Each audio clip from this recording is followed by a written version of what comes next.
Hi, good afternoon, everybody. This is Kate here from Type Wonderful, and I am a Type 1 diabetes advocate, and I'm undertaking 4 days of challenge with a number of other business colleagues to do a Facebook Live every evening from my business account. So this is KP with T1D, and this is episode 3, I think. It's my 3rd episode, yes.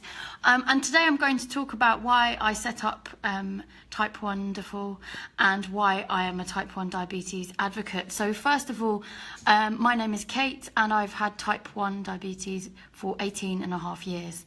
I've had this since my first week of university, and it has been quite an interesting journey. Over the years, I've faced a number of struggles. There's been a few hospital visits due to me not disclosing my condition to work colleagues, and also because of, well, obviously I had low blood sugar at the time, but nobody knew what had happened and what was going on, so obviously they called the ambulance. And at that point I didn't carry glucagon, I think that's what it's called, the injection where you can inject glucose straight into the system. And also I still don't carry that because I don't feel very comfortable with the idea of somebody using it, and also because I don't know anybody I would tell about it. And also, unfortunately, they're quite expensive. Even I wouldn't pay it because it's through the NHS, but it's quite an expensive piece of equipment, I think. And without explaining it to somebody, I don't know how anyone would know that I even had it with me. Sorry, I'm going off topic slightly. Let me go back to what I was talking about before. So I was diagnosed in my first week of university, and I had a number of ups and downs. I was in A&E a couple of times. It got to around 2014, and at that point I was 35 and I was really interested in health and fitness. I was weightlifting, running a lot. I'm a member of the amazing urban movement Run Dem crew. Look them up, we're brilliant. And I was doing a lot more running, eating more healthy, and generally my levels were a little bit on the crazy side. So my glucose would fluctuate quite a lot. And no matter what I was doing, lots of checks, lots of carbs that I would be eating at random times. I'd often be having a huge amount of carbs before going running because my numbers were just way too low. I would also get quite excessive high sugar as well, and that would be really distressing. So generally speaking, I was having a bit of a hard time, putting quite a bit of pressure on myself as well to do better. Essentially, I was working really, really hard at something that's very difficult. And over my lifetime, I'm generally a high achiever. If I worked hard at school, I did all right. I worked hard at uni, I did all right.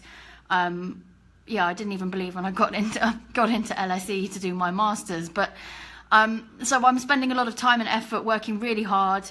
I'm not being crazy. I'm not doing anything ridiculous. I'm not forgetting my medication. I'm not losing anything. I didn't feel like anything was really working out for me, and it was really difficult. I had a number of health professionals trying to help me, dietitian, a specialist nurse, and I didn't really feel like their support was actually really working for me. And so, yeah, I didn't really feel heard. I was called a perfectionist. Another medical professional said to me that I did quite well for somebody who had a complex life. And I kind of felt a bit let down by that because I'm quite proactive. I go to a lot of events. I'm going to one this evening. I know a lot of people in different places. If you want to go to a nightclub, why not? If you wanted to go to a yoga class, why not? If you're going to work as well, why not? I didn't see really that my lifestyle really was that complex. I mean, I might have been a bit busier than most people, but I'm just generally somebody who likes to get involved. Anyway, so I didn't feel like the support I was getting was really that good. I started to use Instagram more and more. I started to follow a lot of women athletes who were in Australia, Canada and America, who also had type 1, and watch what they were saying they were doing, what they were eating, how they were testing. Most of them, actually all of them, were using insulin pumps. And I'd found this idea absolutely disgraceful. I did not want something stuck to me. I didn't want to feel like I was different. I didn't want to have something attached to me in a way that made me think, you know, my body doesn't work and I have to have this thing attached to me. I expected the thing would be huge and cumbersome. All the kind of negative thoughts you might have about a whole new treatment process, basically. And so there were some conversations with my medical professionals about maybe getting a pump, but nothing really happened. One nurse put forward a request for me to get a continuous glucose monitor, CGM. Those are brand names like Dexcom. I actually don't know of another one. And unfortunately that was turned down because usually the CGM is only issued to people who have a pump first. I was then offered a place on a research course to trial something. And I said outright no. If I'm in a good place, I'm more than happy to be a specimen. But right now I already feel so disenfranchised. I do not want to be a specimen for something that might not even work. I need to solve my problems. I need to find out, do I have thyroid issues? Do I have gastroparesis, which is a slow digestion system which can cause lots of influx of glucose going up and down because your digestion isn't matching with your insulin delivery. So I didn't want to do that. I was noticing more and more that the insulin pump was featuring on women's profiles, like I'd said, and I just suddenly thought to myself, do you know what? Maybe you're going to have to bite the bullet. And so in November 2015, I went to my specialist appointment as usual, and my specialist refused me to have the pump. And I was a little bit disappointed, but I wasn't completely surprised because, you know, sometimes systems can be complex. And I work in the health system myself, so I had a little bit of awareness about what I needed to do next. So instead of kind of moaning or getting worried or stressed about that, I was already stressed about my own circumstances. What I did was I spent a considerable amount of time phoning up the organisation for the Omnipod, which is that distributes the Omnipod in the UK. I think it's an American company, and said to them I was interested. How did I get it? What was it cost if I self-funded? And it wasn't extortionate, but it was more money than I had available. A good couple of £100 a month, and startup would have been £1,000 or £2,000 or something. And you'd also need to have a healthcare professional that would support you with it. And my hospital at the time said they would, but then I thought a bit creatively, and I asked the pump company, which hospitals do they stock? Because I knew my hospital actually didn't stock that one, and that's the small patch pump, which I showed you yesterday. So I phoned all the hospitals up that they gave me. There were 6 of them. And I spoke to somebody in each place, and I asked them, what is your referral criteria? This is my situation. Do you think you would accept me? Would I be one of your patients? Are you taking new patients? How long is your waiting list? Who is the person to direct a referral to? I presume I just asked my GP. And had some very interesting conversations with some really helpful people. And there was one hospital that actually put me through to a specialist nurse immediately, and that was the hospital I ended up choosing because I felt like I was just listened to immediately. And they said, yeah, our waiting list isn't that long, it's about 8 weeks, which to me I knew was quite good. It's usually 12 plus. So I went to my GP a week later and I said, this is the name of the person, please do me a referral. And by May, so that was November, so this was probably about February time of 2016. By May of 2016, I had an appointment. By September the 24th of 2016, on my actual 18th diaversary, my 18th year of having type 1, I had a pump on my body, and it wasn't scary, and it was overwhelming, and it was incredible because I'd got that because I'd fought the system a little bit, and I'd got that because I knew that I did meet the criteria. It's just that sometimes, depending on the processes, you know, what had happened in May had been that I'd seen my old hospital in the same week as the new hospital, and they had said, I'd seen a new doctor, and he'd said, well, you clearly have tried every single thing. And I told him, I've read the research papers, I've read the book about diabetes and exercise, the only book that was around at that time. I don't know how many have been published. I've contacted that author and I've asked her. I've spoken to people in Australia, in Canada, and America. I'm harassing, basically, any woman I can find who's an athlete to say, how are you managing? How? This is really hard. I'd asked a gastro to look at me in terms of gastroparesis. They hadn't found anything. As far as they were concerned, I was not a risk. I didn't have any issues. They didn't think I looked like a thyroid patient. I'd had a lot of tests through my GP and they hadn't found thyroid issues either. Thyroid can often give you a very erratic glucose profile as well. And type 1 we're really, really susceptible because it's all endocrine related, similar to adrenal issues. But yeah, so where was I? So in May, when I saw the new hospital, they said they're going to put me forward. And then in May, I also saw my old hospital and they said, we think you would be appropriate to have a pump. But it took them about 6 or 7 weeks for their meeting to then have a discussion, to then decide I was eligible, by which point I had a date already for the new hospital to actually get the pump. So I stuck with the new hospital and I've been quite happy with them so far. And I'm not going to disclose any names here. I'm talking about my experience and my individual experience. So it isn't, you know, different people have a different situation. Tell us about your experience if you have an insulin pump and how did you get it? I met criteria number 2 for the NICE guidance, which is persistent and unexpected hypoglycemia, based on basically a lot of exercise and based on sometimes getting 4 hypos a day, which that much starvation of glucose to the brain is clearly not a sensible thing. And I tried to make that very obvious, but I think perhaps some of my stressed self had come across a little bit like I was a bit neurotic. Like I said, I've been called a perfectionist before by one of the medics, so I wasn't completely convinced they were necessarily really listening to what I was really saying, and they just had already pigeonholed me in a certain way. And because I'm a little dynamic and because I know things and because I'm assertive, when I say I need this and somebody wants to do a clinical assessment, I can appreciate I'm probably not the easiest patient. So where am I now? I'm basically using the Omnipod pump.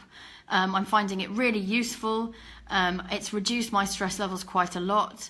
I definitely still have some bad days. I definitely still have a struggle of working out when's the best time to reduce the dose, when isn't. I think it's going to just be an ongoing process of learning because hormones impact on glucose, so does the weather, the temperature of a room, whether you're sick, whether you're getting sick and you don't know. Stress can make it go up, make it go down. Exercise can do the same. Cardio tends to make glucose go down. But weightlifting, depending on the type and how you're feeling and everything else, can do all kinds of things. So generally my disease is not getting any easier, but managing my disease is getting a little bit easier, and I feel a bit more in control having my pod, my pump, and I feel a little bit more able to go about my business and do the things I want to do and less trapped. And that's not to say that people using injections don't have a great time and don't enjoy it and get on with it perfectly, but for me, because my body seems to be sometimes very receptive to insulin and sometimes it really doesn't respond and I need to dose more, that flexibility of being able to change things quite quickly, and also be able to plan things, well, do things without planning. Like I said yesterday, if this morning I was planning to go running but now I haven't left work yet, I would have taken not enough insulin in the morning and it would have affected me all day, and that's not very useful. So for people who maybe have a more boundaried lifestyle or a bit more scheduled lifestyle, maybe it's a lot easier for them. I don't know. Tell me about your experiences. How do you feel the injection works for you? If you're a pump user, how does it compare to you to the old school insulin injections? And if someone's wanting a pump, what is it that you really want the pump for? Tell us. We'd love to hear. It's really interesting. Moving on just from where I am now, I think it's also important to say that I do focus as much as I can on rest. I'm not perfect. I'm not a good sleeper. I tend to be tired and insomniac at the same time. This is why I've been demanding a lot of tests for thyroid and looking at adrenal issues, because that's a prime sort of symptom for those things. But as you know, if you know me already and you've been watching these films, you've seen I don't really let things stop me, and I don't really let anything go past without me thinking fully what I need out of it, and take every no as a delayed yes in the healthcare setting and with regards to your own body, because I would say you know your body, and if you feel there's something wrong with your body, maybe there is. So in terms of the fact that I've had some stress relief from having the pump, what that's actually enabled me to do is have some space in my brain to actually think about other things for me. So what this has actually meant is I came up with a brilliant business idea last year in October, and I had a really interesting conversation at a women's business event, and they since asked me to come and be a speaker at the Amazing Women's Awards on the 18th of March. I literally would have had no idea a year ago anybody would be interested in me and my story. I didn't really tell people about my issues. I didn't really tell them issues. I mean, are they issues? I don't know. This is just what I deal with every day. I just have to do it. I never really was very open about how I felt, what I had to do. Like I mentioned at the beginning, I was not telling people at the workplace that I had this condition. People would have known, but not perhaps the people sitting next to me. Obviously, if you work in certain jobs, you have to fill in forms about health and well-being. So it would have been in a record form in a folder somewhere or other in the building. And so this extra space in my brain actually has given me the chance to, as one of my coaches, Simone, would say, it's given me a chance to find my purpose. He is the purpose strategist.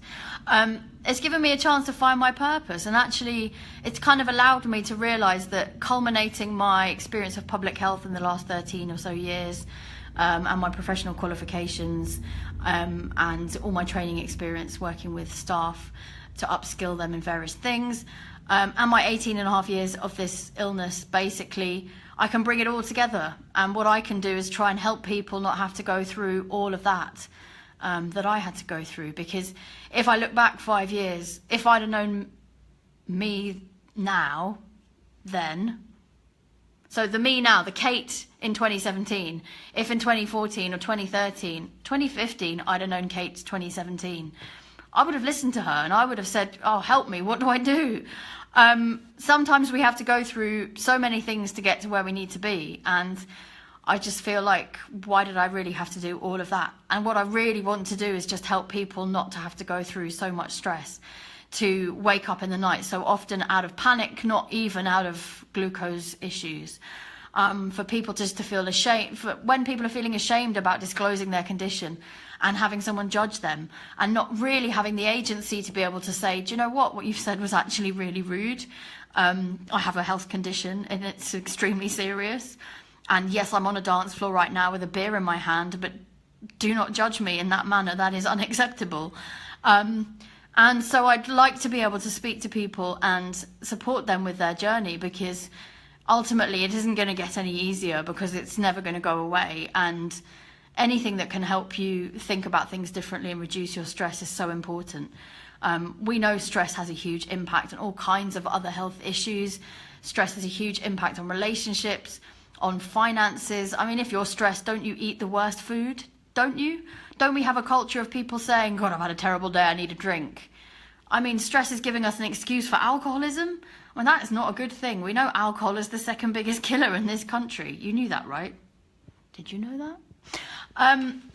Okay, so, oh, it's better like that. Is that better? Hi. So yeah, I kind of just want to finish it off really by saying my experience and my ability to have that extra space in my brain gave me the chance to say, I need to do something, and I want to do something for women, I want to do something for people, I want to support everybody. And the groups and stuff that I'm in on Facebook, especially hearing from some parents of children, children who have type 1, they are stressed, they are panicked, they are concerned, they're worried, the kid is not well. And it's really hard to get children, it's really hard to get teenagers particularly, to adhere to this very rigorous set of processes.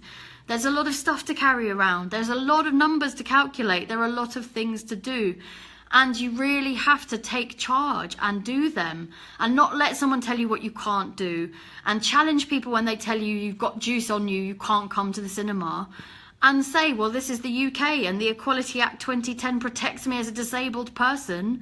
I may not look disabled, but my medication requires me to take it every day. Otherwise, within some hours, I will be dead.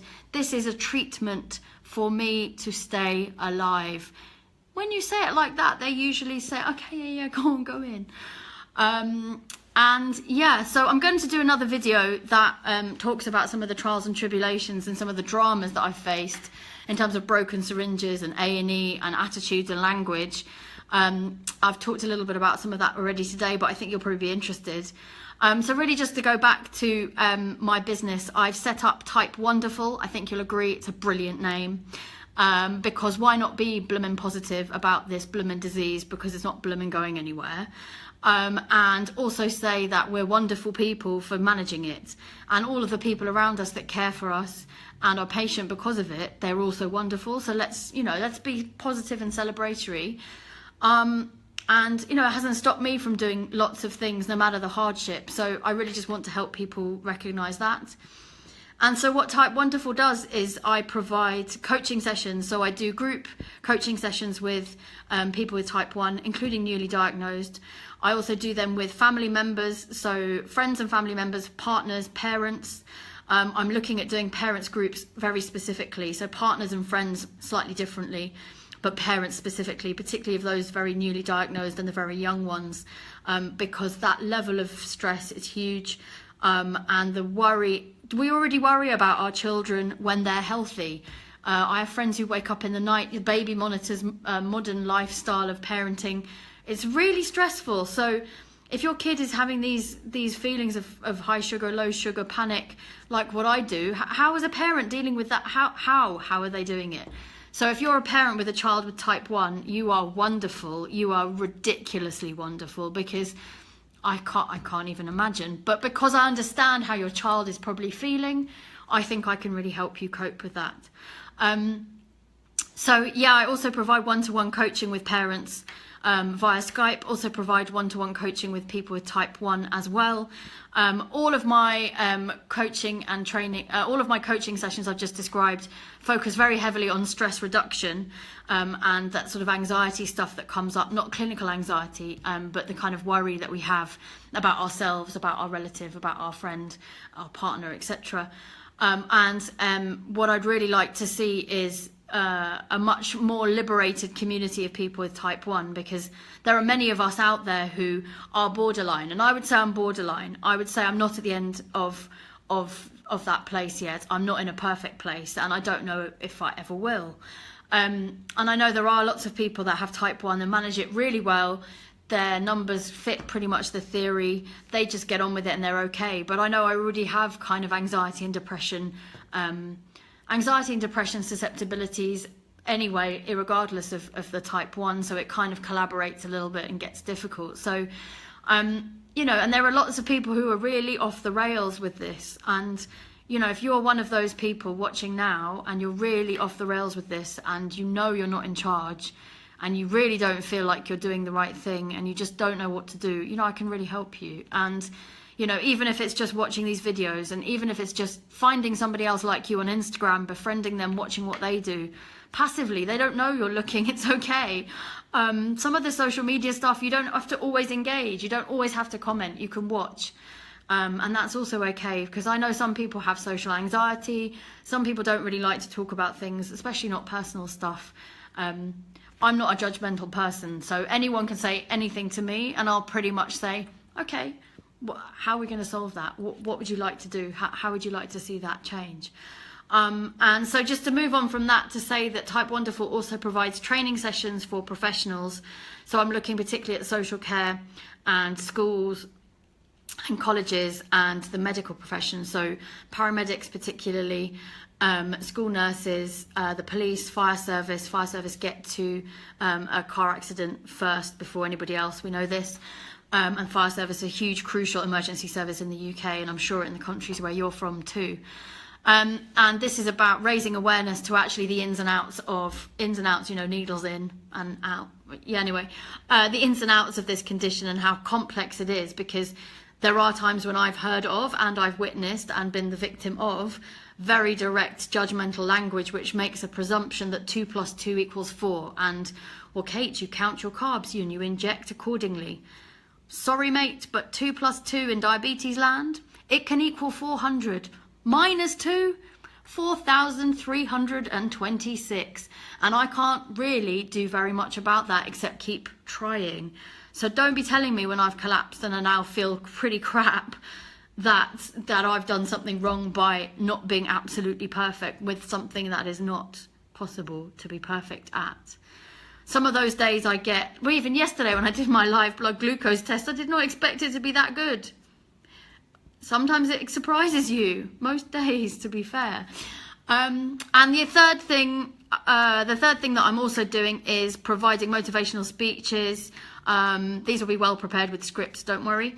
Motivational speeches for organisations and for events, and also motivational group support as well. So for organisations and businesses, if you feel like you could do with somebody coming in and having a solution-focused head to your issue. Yeah, so if you have any questions and you want any more information, you can send me a message or you can comment below. I'm really interested to hear what you think of this video and if it's been in any use to you at all. And please, as ever, do say what you'd like me to talk about next. This has been KP with T1D, and this has been my story. Thank you.